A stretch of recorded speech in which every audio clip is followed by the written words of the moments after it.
This theory explains how to end inflation in America by going to war with Iran.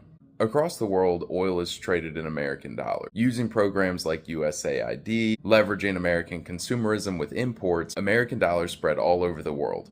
And through security agreements and treaties, we ensure that those countries throughout the world all use American dollars exclusively to trade oil. Just prior to COVID, we saw many other countries investing in alternative high-output energy sources, things like geothermal, nuclear, hydroelectric. Other countries were expanding their energy infrastructure in ways that didn't require American dollars. During COVID, we saw the M1 money supply explode. This increased availability for American dollars, which allowed American dollars to remain competitive even with those alternative energy sources. Right at the beginning of the Biden administration, other countries coordinating with each other creating the BRICS pact. This was an agreement to trade global energy and things other than the US dollar. This is right where we saw inflation spiral out of control, when other countries felt they no longer needed the security guarantees that required them to trade oil in US dollars. At the beginning of Trump's second term, he immediately announced tariffs. These tariffs were primarily targeting countries that were either in the BRICS pact or were behaving in ways that would indicate that they may join the BRICS pact. Even domestically, there was a lot of pushback on the tariffs, stating that these countries are our allies, and imposing these tariffs was unfair and would upset other trade agreements. By taking over control of the distribution of Venezuelan oil, the US was able to capture and control one of the largest oil reserves in the world. This meant the US had a plurality on global oil.